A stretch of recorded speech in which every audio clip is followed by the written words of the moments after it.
You know this. You knew this was coming eventually. I might as well just be one of the first guys to do it. Dr. Cinema here, analyzing, diagnosing movies, explaining them, and today is an episode of Movie Face Off. This isn't just any regular face off, though. This is a face off that's probably been waiting for even before people even know they wanted to wait for it. The Avengers movie versus the newly released Justice League. Alright, so all out in the open, when it comes to overall preference, I am obviously a little bit more of a DC fan. Now, having said that, if you watch any of my recent videos, I know that I hated Suicide Squad. Batman v Superman needed a lot of work. And overall in movies, Marvel does have a better handle of it. But still, I do want these movies to do good, and so I might as well give it the attention it deserves. So, 5 rounds. Let's do this thing. Come together. Kidding. Anyway, round 1, story. The stories are actually pretty similar. The 2012 Avengers movie sees Loki, Norse god of mischief, leading an alien army to take over Earth, and this assembles Iron Man, Captain America, the Hulk, Thor, Hawkeye, and Black Widow, all assembled by the agency known as S.H.I.E.L.D. to fight against Loki and his army. The story with Justice League is that Steppenwolf, an alien, is coming to Earth to want to take it over with his alien army, so now Batman and Wonder Woman have to gather a couple of other heroes, including resurrecting Superman, to take him on. So like I said, these, generally speaking, the stories are pretty similar. How, on the Marvel side, it's sort of really helpful if you've watched Iron Man 2, Incredible Hulk, Thor, and Captain America before watching the Avengers. However, if you have not seen all of those movies, or if you've seen none of them, they still do a fairly good job of introducing them for a sort of first time in the Avengers movie. I mean, these movies are meant for a big, wide audience, and they do a good job setting stuff up and such where even the most out of it person can understand what's going on. And it's simple enough, to be honest. With Justice League, though, it's a slightly more complicated, to put it as an understatement. You have several movies before this, but to be honest, the only two you probably actually needed to see was Batman v Superman and Wonder Woman. Maybe Man of Steel too, if you really want to get the full arc of Superman's character, but definitely not Suicide Squad. You don't need to see that for this movie. However, there is a lot of stuff in the movie that would make a lot more sense if you're a comic book reader. Now, I'm not really a big comic book reader, but I do know what happens in the comic book world, so I understand stuff a little bit more than most people. But still, there's a lot of nods and other stuff that really just make it a little bit confusing sometimes, and a little odd. Now, people are saying that there's a lot of subplots that you throw in Justice League that's just hard to keep up. And while there are a couple of subplots, I didn't think it was that hard to keep up. However, there is a lot that goes on that's not directly related to Steppenwolf. So it is a little bit harder to keep up with. So I'm going to have to give this round to the Avengers. Alright, I satisfied the Marvel fanboys. Round 2, the main heroes. The main heroes of the Avengers, Iron Man, Captain America, Hulk, and Thor. Those 4 have had at least one solo movie before the Avengers. And you also have Hawkeye and Black Widow. And even though they have been seen in a couple of movies before the Avengers, they don't have their own solo movies.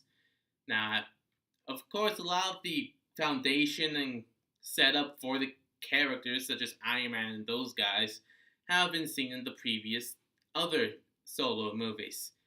However, they still keep it nice and simple when they interact with each other for the first time in the Avengers. And it is fun to see them interact with each other.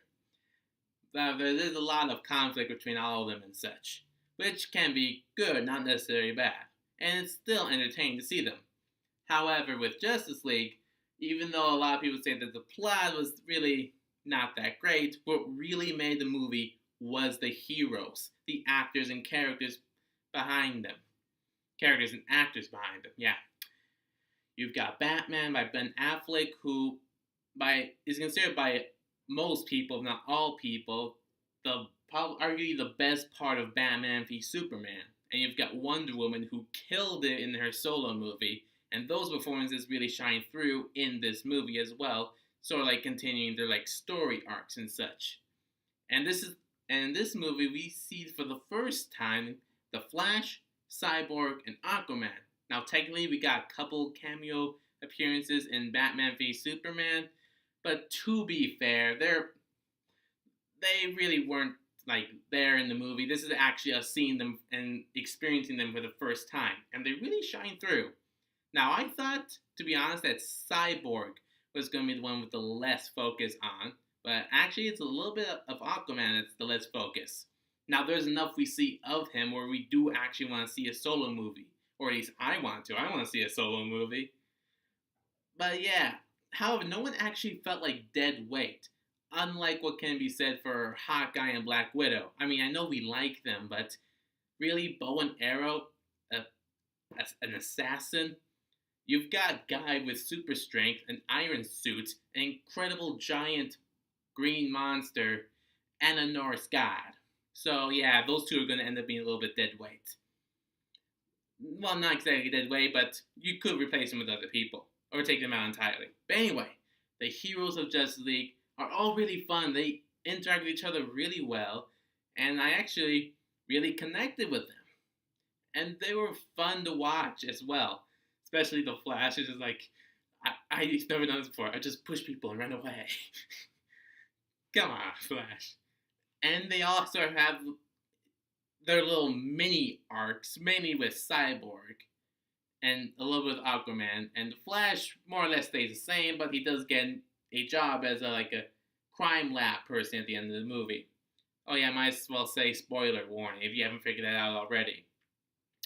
So, with that being said, I'm going to give this round to Justice League. Alright, I've now satisfied the DC fanboys. So, 1-1 so far. Let's go to round 3, the villain.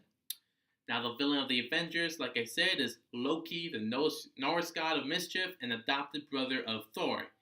Now, he made his first appearance in Thor in the year earlier, but again, since this movie reaches to a really large audience, that we see a lot of people are going to see him for the first time in the Avengers, so he's actually given still a nice introduction as well, and he does interact well with the other heroes when he's captured for a period of time. And he is really interesting to watch. Now, I will admit that if you pay attention to this channel long enough, that he's not really my favorite villain of the MCU, but he is admittedly one of the better ones. Because he's charismatic and actually a little bit funny. Now with Justice League, yeah, the villain, yeah. Now, to be fair, I did actually see potential for Steppenwolf in Justice League, but he is a CGI character, and his motives are fairly standard. I won't say he's bland, but he's standard, which is sort of like a step up from bland. But he is kind of forgettable. Like, when he's on screen, he's passable. When he's not on screen, they're doing something else, you kind of forget about him. So, with that being said, I'm going to give this one to the Avengers. Now let's move on to round 3. The effects in action. Alright, the effects and action of the Avengers. It's great. There is, of course, CGI like any superhero movie nowadays, but it's really entertaining, well done, and yeah, the action is pretty fun, especially with the big climatic battle in New York. Justice League. Now, a lot of people are saying the CGI in Justice League is bad.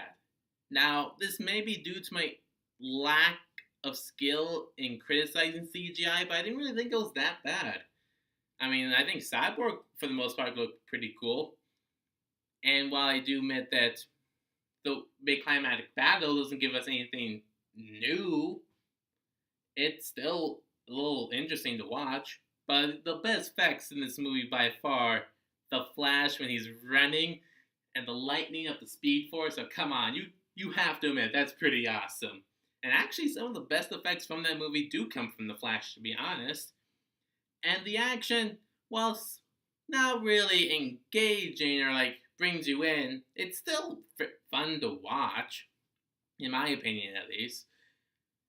And let's be honest here, guys. Even with the Avengers, we probably knew that it was gonna be them saving the day with minimal damage done. And the same can be said with Justice League. However, just with the flash effects alone, it's really fun. So I guess you can already tell that this round goes to Justice League. Alright, 2-2 so far.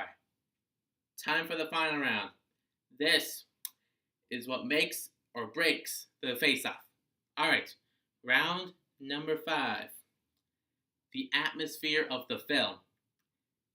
Admittedly speaking, this is probably the most subjective of the rounds in the movie Face Off, but I should still go through it anyway. So with the Avengers, it's, like I said, the big summer blockbuster of the year. And come on, guys, we can admit it, it's been long enough.